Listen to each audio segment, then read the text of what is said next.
เอาเผลอมาผากไว้กินแรงเด้อครับปิ้งอันตับเอาดีๆได้รุดได้จับบ่เบิดนี่จับบ่เบิดไว้ต้มไว้ลวกกินเลย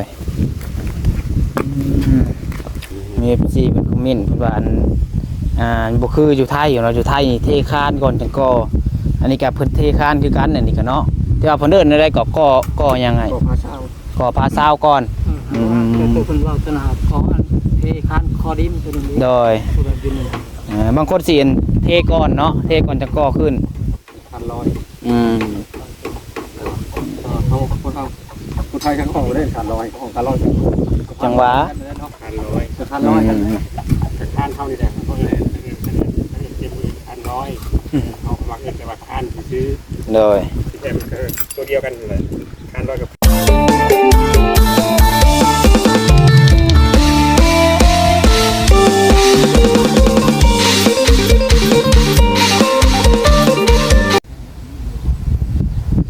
พี่น้องเปิดภาพขึ้นมาป้าทุกท่านพี่น้องเนาะตอนนี้ก็เป็นเวลา5 โมงยังพี่น้องเนาะแต่ว่าท้องผ้าคือมามืดแท้พี่น้องเนาะมาแล้วพี่น้องเนาะพายุสิมาแล้วป่านนี้เนาะพี่น้องเอ้ยมืดมารอดหรือบ่รอดมื้อนี้เนาะเพราะว่าร้อนแห้งอย่างนี้พี่น้องมื้อนี้เนาะน้องปัสไซไปดึงตะข่ายซอยอ้ายกันดึงตะข่ายก็ดึงตะนางที่ทั่วนะพี่น้องเนาะจนบ่ไหวพี่น้องเนาะทนแดดบ่ไหวมาบัดนี้ฝนสิตกพี่น้องเนาะใส่คืมผ้าคืมฝนจักพี่น้องก่อนอื่นเปิดกราบทักทายสบายดีสวัสดีพ่อแม่พี่น้องฝั่งลาวฝั่งไทยและทางต่างประเทศเด้อยินดีต้อนรับเข้าสู่ช่อง YouTube น้องปัสไซชาแนลอีกแล้วพี่น้องเนาะมาพ่อกันครับน้องปัสไซอยู่ที่บ้านที่เรือนของไออาจคือเก่าพี่น้องช่วงแรกเข้ามาทางอ้ายเพิ่นพี่น้องเนาะช่วยลุงอาจนั่นแหละพี่น้องเนาะเอาก๋วยเตี๋ยวแล้วก็ปิ้งตับพี่น้องเนาะปิ้งอยู่ในห้างขายอยู่ในห้างว้าถล่มมาได้พี่น้องเลยผมใส่สีหอดเพื่อนหรือว่าเนาะเอาพี่น้องเลยโทษทางเพิ่นก็แล้วเรียบร้อยพี่น้องเนาะก็ยังกอตีนมันบอกพี่น้องเพิ่นเลยว่ากำลังมัดเล็กเทคานพี่น้องเอ้ยบัดนี้เนาะดินกับชุ่มใสพอดีเลยบ่จักนี่บ่ได้ย่างเอาเข่าบ่จักนี่ฮะขาดพี่น้อยหนึ่งสบายดีเด้อว่าปัสไซสบายดีลุงขาดแท้บัดนี้ส่วนเอาแถวไฮนาบ่ได้ปูนกันแน่สิสะโพนมันสิบ่แข็งบ่ขุดบ่แข็งดอกปูนแข็งก็บ่เป็นดอกคนกล้ามใหญ่เย็นเสือดำมันนั่งอยู่หลายคนอยู่บ่จึ๊บเลยเอาเผลอมาผากไว้กินแรงเด้อครับปิ้งอันตับเอาดีๆได้รุดได้จับบ่เบิดนี่จับบ่เบิดไว้ต้มไว้ลวกกินเลย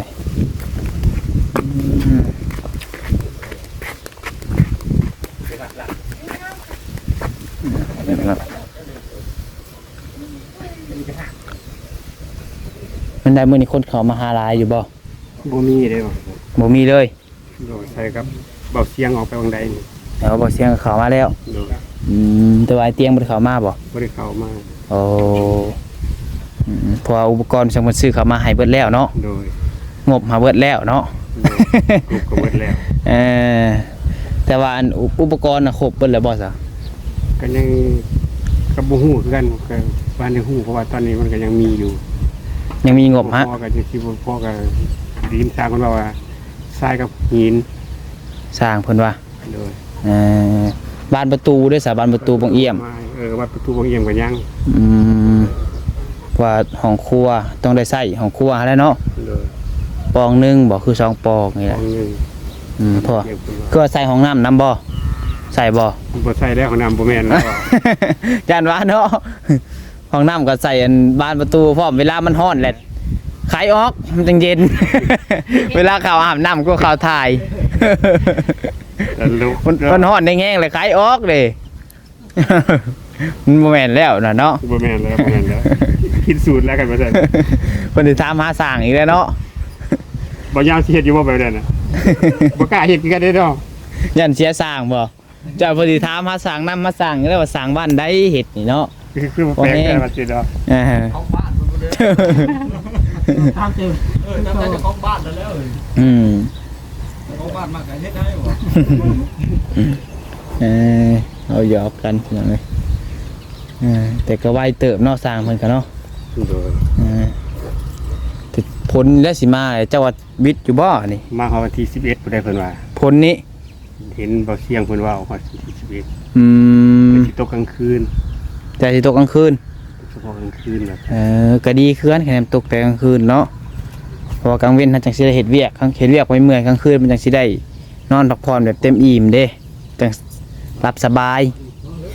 แต่คันเฮือนไผอันแบบเฮือนไผบ่ดีแน่คือเฮือนหัวเฮือนหยังนี่ก็สิบ่รับสบายเนาะ เพิ่นก็ภาวนาบ่อยากให้ฝนตกนั่นแหละแม่น คือผู้ค้าที่ผ่านมานะ ลุงอาจก็สิกุ้มใจอยู่แล้วบ่เวลาฝนตก บ่ได้ นี่ ว่าภูมิใจแล้ว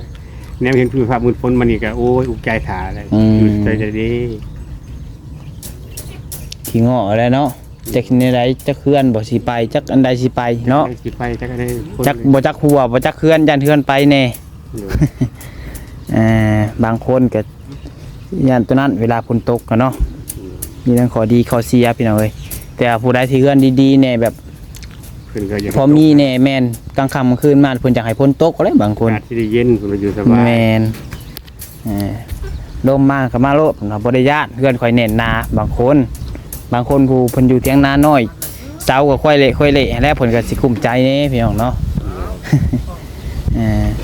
ง่ายๆก็บ่ได้ว่าเอาคนอื่นคนไกลคือลุงอ้ายแหละผ่านมาเนาะกี้ก็คือเห็นพี่น้องเอ้ยกว่าสิมาฮอดจุดนี้ก็บ่ง่ายผ่านหยังมาหลายๆอย่างเพื่อสิได้เฮือนใหม่หลังนี้ก็เนาะอันนี้ก็หลังที่2พี่น้องเอ้ยผู้ที่ซ้ำเฮือนหลังหนึ่งเลยนะแหนมเบิ่งนี่ก็เนาะบัดก่อแล้วนี่ยังสิใหญ่เฮาว่ะกวางเติบบ่จัก ซ้ำนี่แหละซ้ำเพิ่นใหม่นะ นั่นแหละจังก็ใหญ่เติบแล้วซั่นนี่ก็เพราะว่าเฮาก่อเป็นเฮือนก่อเด้บัดนี้ คนกันนาก็สิแตกต่างกันอยู่ แม่นกับความทุนทานแม่นนะทุนทานห้องน้ำสงสัยทางนั้นห้องน้ำเนาะเหมาะ อยู่ฝั่งนี้ เอาตัวนี้ห้องหยังตัวนี้ห้องครัวไปเลย ตัวนี้มันเป็นทางเข้าได้ผมบอก ทางเข้า เลย ทางเข้าเลยเบื้องนี้เนาะเบื้องพี่น้อง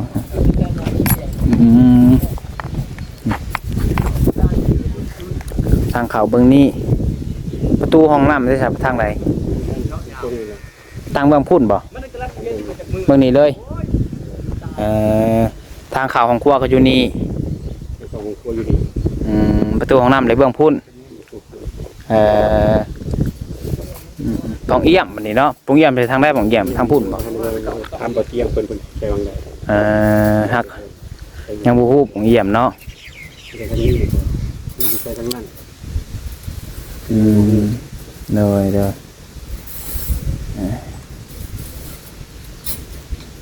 เบิ่งไปนำกันสับพี่น้องเอ้ย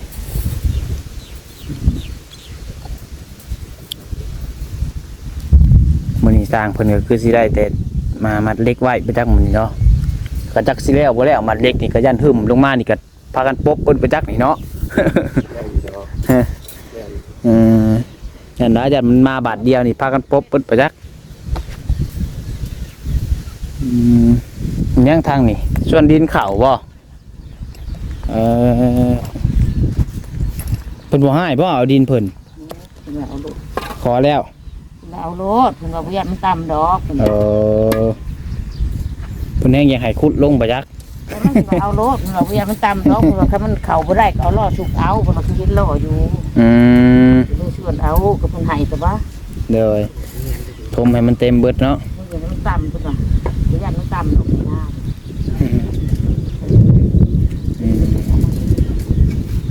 ไว้ดีเลยเพิ่น ทยมาสบายดีจัง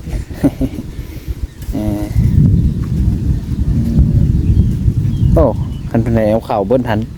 ยายใช้เดินนี่คือสิคักเนาะดินทรายนี่ มีติดเนาะ กันว่าดุแน่ได้ ทำนี่ได้ถ้าเอาลายก็ว่าแล้ว เกรงใจเพิ่นเนาะ แม่เพิ่นถูกบอกว่าเมาแมวเห็นเพิ่นว่าเอาโลดเพิ่นยังสิบ่เกรงใจบ่แม่นเลยเนาะ เชื่อถูกเมียก็ดีบ่ ไปเจอเพิ่นก็มาทั้ง2คนได้เอาไว้ โอ้เมาไหม เอาขึ้นมา เพิ่นบ่จูดนะ บ่แม่นเลยติ เอา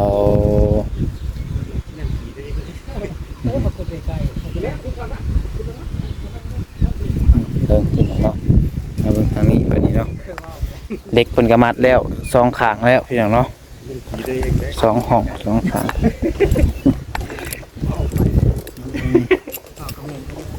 น้ำก็ยังหลายคือเก่าเนาะ เพิ่มขึ้นมาเลย เพิ่มบ่เอาง่ายกันเป็นน้ำสางเลยเนาะ สำน้ำสางแล้วนี่ออกบ่อตลอด แห้งได้คันโคโตน้ำมันนั่นโคโตแน่แต่ซึมลงไปแน่นั่นแน่ ลุงอาจเคยชิมเบิ่งอยู่บ่ ว่ารสชาตินั้นเป็นจังได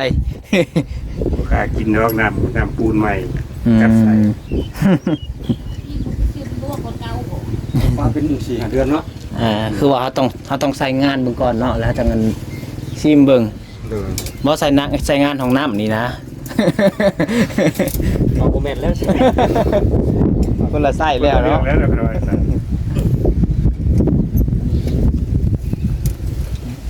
แล้วทันอยู่บ่นี่ไอ้สางคือผลสิมาอยู่ มัดตุ้งห้องเลยเหรอวะ มันตัวนี้ โอ้โอ้ มันเป็ดโดน มันเท่าละ4ห้อง4คานเนาะ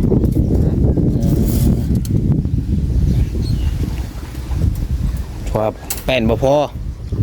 แผ่นมี8บ่7แผ่น6แผ่น7แผ่น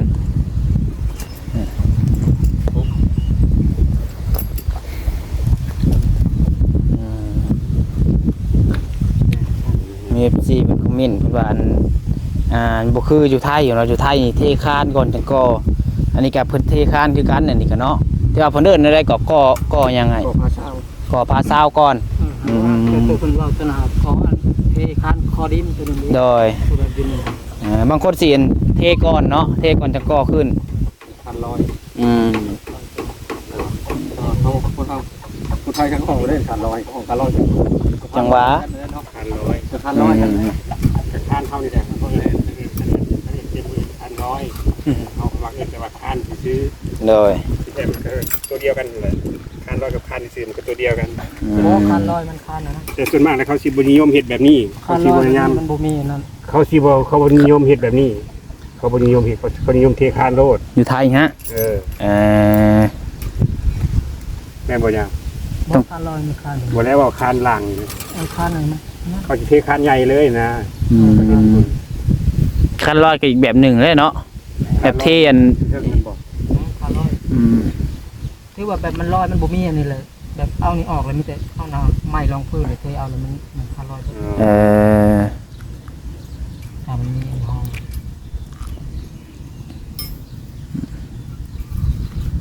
ถนัดไผถนัดมันพี่น้องเนาะสร้างก็มีหลายแบบสร้างกันเนาะหลายแบบหลายคน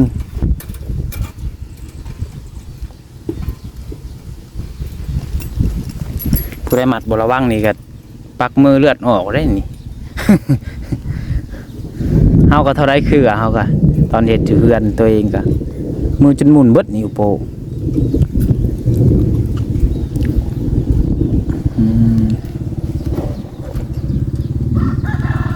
คันบดแบบนี้เบิดมือเลยคือสิคักเนาะคันพ้นก็บ่ตกนี่ เฮ็ดเวียกนี่คือสิบ่เมื่อยว่ะนั่งอยู่นี่คือสิ เวียกไปอีกนะ เวียกก็ไว้อีกเนาะพากันพักเที่ยงอยู่บ่ซั่นนี่ พัก เ ได้2 โมงปลายจังได๋ เอา หักกระบายมุงไป พักบ่ายโมง กินข้าวแล้วก็มึงเอามึงเอ็มมันก็ลงเลยนะ อืม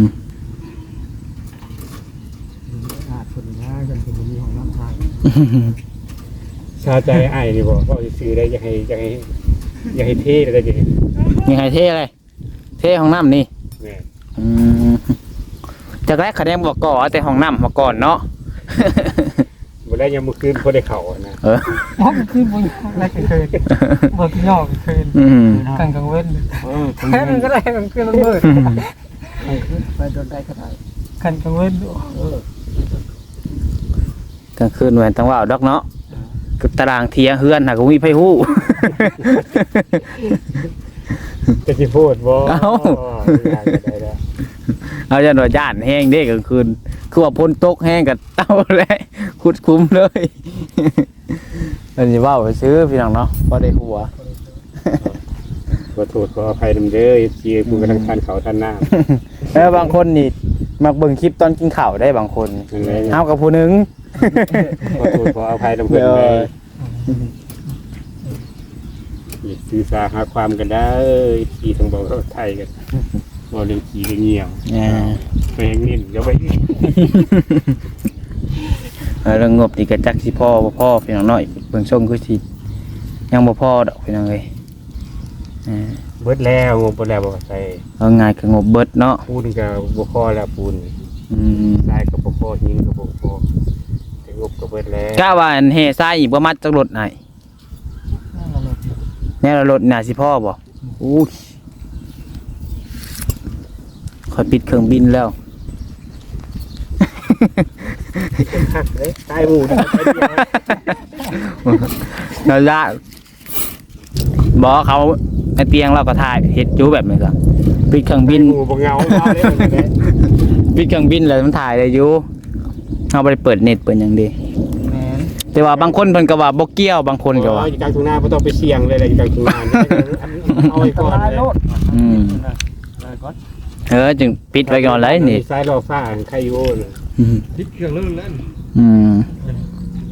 กันอยู่กลางทุ่งนานี่อย่าไปเสี่ยงรถปิดโลด ปิดเลยลูกบ่ได้ปิด เอ้ยปิดโทรศัพท์ให้นั่นให้ลุงเนี่ยนะ ห่านเอ้าเลยเพิ่นยังบ่ปิดอยู่ได้เพิ่นนะ โทรศัพท์เรื่องเนี่ยนะ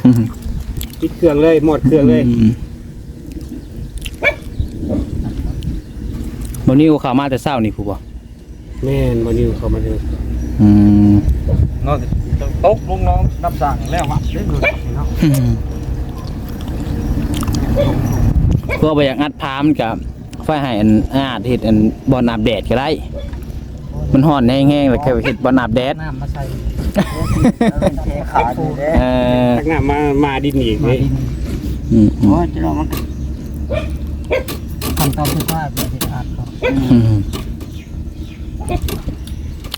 สูบมันนี่ก็เนาะเพื่อสิเต็ม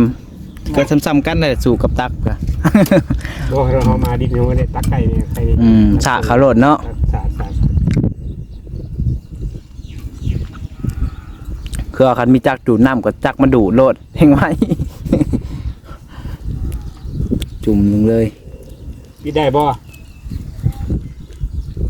ถอดเลยล่ะถอดเลย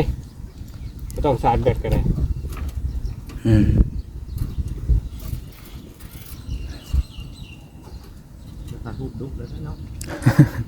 อย่าเปิดแฟลชไลน์เลยเนาะ เอาไว้เห็นไหม ถึงตกได้พุ่น7-8 เอาไว้ใส่ถุง 7-8 โมงจังตก ใส่ถุงเอาไว้ใส่ถุง มันจังพอดีแล้วเวียกแล้วงาน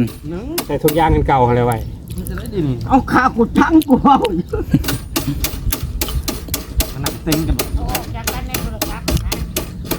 ญาติได้ป้าเสียบจากกันน่ะที่บอกอยู่ในยังสอดโคมอ่ะ เสียป้ามันก็ลงมาใช้เลยโคม2 หน่วยเบิดเลยเดี๋ยวอะไรไม่ใส่ไฟอย่างโทรศัพท์ก็ โอ้ยเล่นของมาการพกเลย มีอยู่บ่แถวนี้ ร้ายอยู่เลยตกใจ ลายอยู่บ่ เลย ทำพวกมากไหม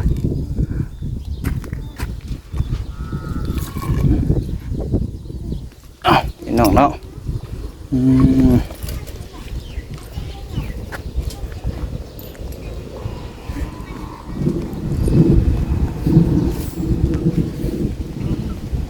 ซีหูเจ้าหูนี่เจาะเอาได้ซะเจาะหูเสานี่เจาะอยู่อ่ะ คือบ่ได้เจาะ อะไร หูเสาอ่ะหูเสาใช่ยังเจาะซะ มันมีเองฮู้เอง มันมี เออ ข้างนี้เพิ่นสิกอดเอาแต่ว่าข้าง แม่นกอดแล้วครับ อืม ข้างนี้ถูกเสาแล้วก็บางคนเล็กอยู่กอดอยู่ โอ้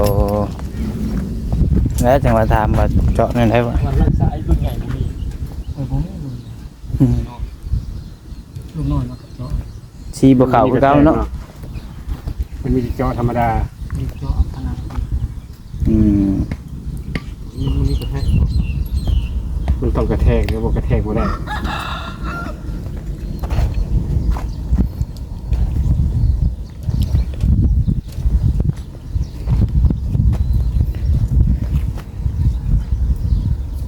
ตัดต้องหาตอด นั่นน่ะ ตอด มันดีแล้วช่วงนี้ อันนี้จักตอน สี่ชั้นสี่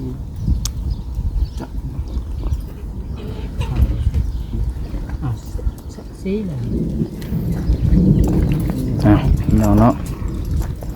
อืม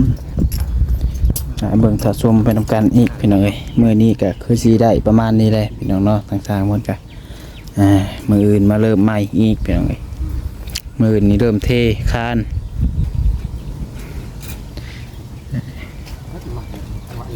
ศีรษะนำตัวเทคานนี่แหละพี่น้องเนาะ ไปมาแกเด้อ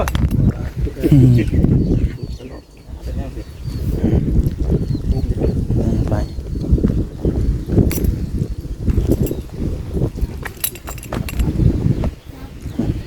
ลมพัดเย็นไว้บ่อยคักเกลีพี่น้องเนาะ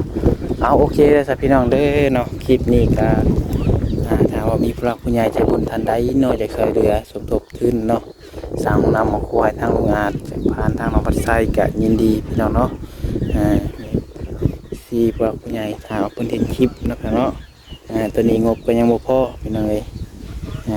ถ้าพยาคูรายละเอียดก็ทักมาทางน้องพัดไส้ได้นะพี่น้องเนาะ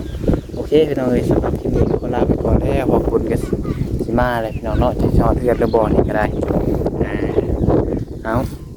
ผิดพลาดประการใดก็ต้องขอโทษขออภัยนำพี่น้องเนาะขอบคุณ FC ทุกคนที่เข้ามาชมเด้อพี่น้องเด้อสถานีขอกล่าวคำว่าสบายดี